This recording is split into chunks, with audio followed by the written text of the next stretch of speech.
Fellas, we're back with an example or a few examples of when the good guy won in the UFC. So when there's a classic good guy versus a bad guy and the good guy comes out on top, there's been various examples of this.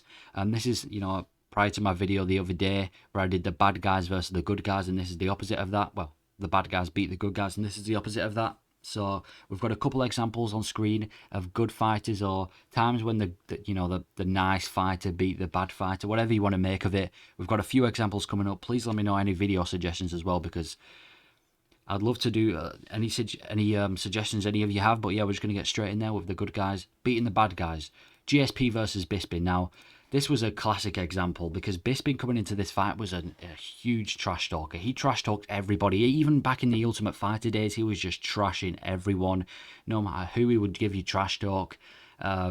And this was another victim of his jot shape, yeah. But this one was more popular because obviously GSP was a huge name coming into this fight. One of the best welterweights ever at the time. And I think now he's the best welterweight. I still think he's the best welterweight in the world. I think a lot of people agree. But so Bisping, he really ramped up his trash talk for this fight. And he had supreme confidence. He'd just come off knocking out Luke Rockhold and defending it against the guy who slept him before in Dan Henderson. So he had supreme confidence. He was the champion. He was the man. And he was defending against a guy with... Well, he was defending against a welterweight GOAT who has had a huge layoff. Bisping probably thought he could run over him, but that just wasn't the case. GSP, leading up to the fight, he didn't trash talk back. He just kept his cool. I'm not impressed by your performance. I can't do a Canadian... Wait, is he from... I swear that's not how Canadians sound. Is GSP from Canada? He is from Canada, but I swear Canadians sound American, right? I don't know. But... Anyway, coming into the fight, GSP never really trash-talked anyone. He was always kind of the nice guy, but the fight happens, and GSP dominated him. He put Bisping to sleep and becomes middleweight champ, and arguably segments his name into the GOAT legacy. Yeah, this was domination by GSP. Bisping had no response in the fight. It's like he used all his energy and everything in the press conference, and then when the fight actually happened, he had nothing left. Bisping has always played the heel very good, but usually he tends to back it up. Well, not usually, because he has had a lot of losses in the UFC, but sometimes on some occasions he tends to back it up. He beat Silva, he beat Luke Rockhold. He's had times when his trash talk has worked, but this wasn't an example. GSP just stayed humble and won the fight. Like I said, GSP never really been the type of guy to trash talk. He just likes to get it done in the octagon. Bisping is a bit of both. He likes to sell himself, for fair enough, but this was a classic example of the good guy beating the bad guy in UFC. GSP beats Bisping. Next up, we have Mcgregor versus Khabib, one of the more popular ones. This is the most popular fight in UFC history. Again, like Bisping, McGregor was notorious for his trash talking, but I felt a weird energy from McGregor coming into this fight. As in, I feel like McGregor was just... How do I say it? Like, he just felt more violent. Like, in normal fights, when he's against people like Jose Aldo and Eddie Alvarez, he seems to be more calm and have more of a jokey type of trash talk. This fight, he genuinely seemed like he wanted to kill Khabib, McGregor just never stopped talking, whether it be by throwing chairs in buses, or just talking online, or even at the press conference, one of the more iconic press conferences in the UFC history. And Khabib stayed relatively cool. Obviously, there's that whole altercation with Artem Lobov, but Khabib just stayed relatively cool, said he's going to destroy McGregor, and he did. He did destroy McGregor. The fight happened, and McGregor had no response for anything Khabib did. You've got to give some props to McGregor, mate. He did one of the best. He was, he didn't perform terribly against Khabib. Arguably he won a round, but Khabib just smashed him in the end, man. Pause. Took him down, got a rear naked choke, and made McGregor tap after all that. And even after the fight, there were fights breaking out with Dylan Dennis and Khabib, and it just wasn't great. But McGregor, he's still mocked to this day, and this is the reason Khabib is a huge star and he has so many fans, because he just gets on with it. He doesn't trash talk, he doesn't insult fighters' backgrounds or anything, doesn't insult fighters' religions. He just gets in there, gets the job done, and he's one of the best to ever do it. Whereas McGregor, a lot of people have lost respect to him, man.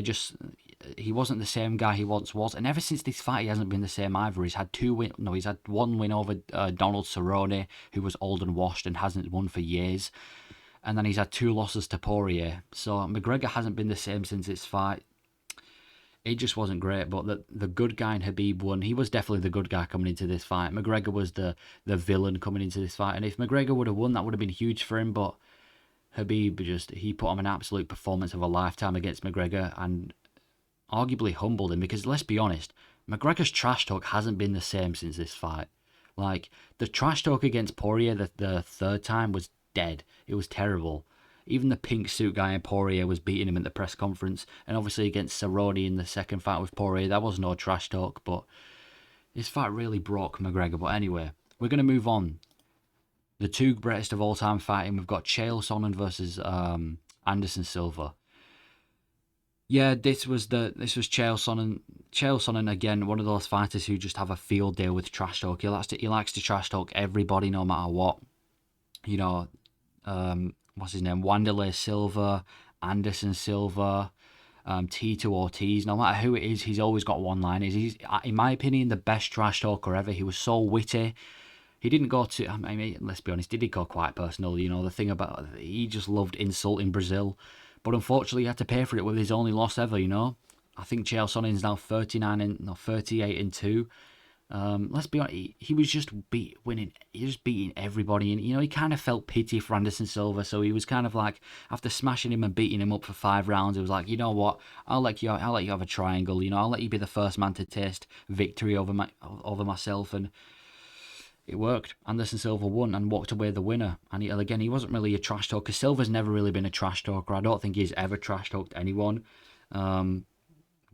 Partially because he can't really speak English very well, but whatever it may be, Chael flamed him in the press conference and was doing pretty good in the fight, but unfortunately got caught in a triangle, and then in the second fight got finished. So Silva, without a doubt, you know, did everyone proud in this fight, did himself proud.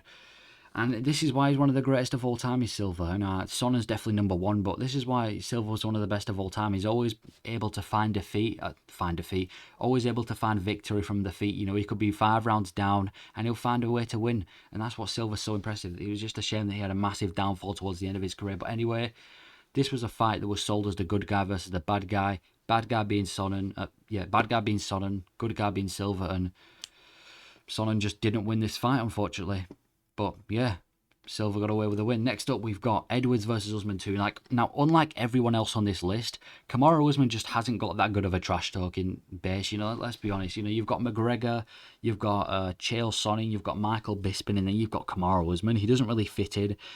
The problem with Usman, he was getting too comfortable. You know, he'd come off a win over Tyron Woodley, Gilbert Burns, 2 wins over Masvidal, 2 wins over Colby Covington, and let's be honest, he expected to just run through Leon Edwards and continue his welterweight reign and become the welterweight GOAT, but that just didn't happen.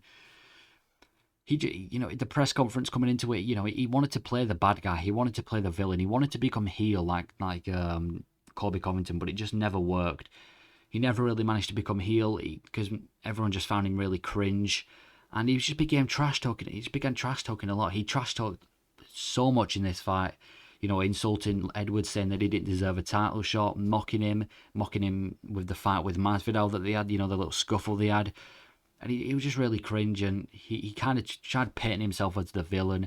Leon Edwards stayed fairly humble. You know, made a few hairline jokes here and there, but just essentially just said that he's going to show everyone on Saturday night he don't need to speak, and that's exactly what happened. Kind of like Anderson Silva, he was down I think he was down. I'd say Leon Edwards won the first round, and every other round Usman won, and then Leon Edwards obviously gets the iconic head kick, shatters Usman's jaw and shuts him up. And ever since this fight, it's kind of gone down for Usman and up for Leon Edwards. He's got a big fight against Colby Covington at UFC 295. Usman since then has lost to Leon Edwards again and hasn't even got a fight booked. I don't even know if he's going to have a fight booked. I think he'll have a fight, maybe a retirement fight, but this is a classic of the good guy beating the bad guy. Usman just wanted to paint himself as this bad guy, which I don't think I think he should have just been himself, man.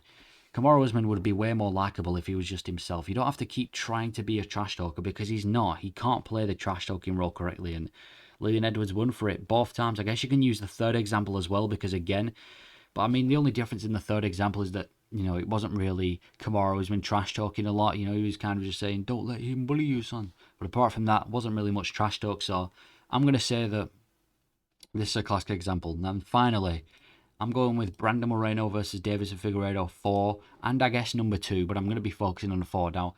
These two have been a rival for so long, they've kind of just dominated the flyweight division. Nobody, and I know Pantoja's the champ now, but besides Pantoja, no one else has really been able to match these two with the flyweight division. They've always just beaten everyone they've come against recently. But this was a classic, a bad guy versus a good guy. You know, it was just a villain versus a hero. That was how this was painted. Brandon Moreno was a fan favourite. You can't hate the guy. Everyone liked Brandon Moreno. And he came into this fight liked. Davison Figueiredo, he wasn't necessarily hated, but he kind of just liked to paint himself as the villain, you know, mocked his team, mocked Moreno's team, and just kind of liked to paint himself as the villain. And it worked. It might have worked once before, but it didn't work in this fight. Moreno, being one of the nicest fighters in the UFC, he wins the belt back, and now he's the champ. Well, actually, no, he's not the champ anymore. He just lost it to Pantoja. But at the time, he was the champ. He came in Figueiredo's backyard, took the belt off him, got a few cups thrown at him, and then went home. And yeah, this is a good guy beating the bad guy. I think you can use a lot of examples for Moreno being the good guy because he is the good guy, you know. But I think Figueiredo was the one that really liked to play along as the villain and kind of like the just a kryptonite of Moreno's story, and it was a really good rivalry. But Moreno being the good guy came out on top, and yeah, that is my list of times when good guys beat the bad guy in UFC. Please let me know if you agree or you have any takes of your own, and yeah, thank you for watching.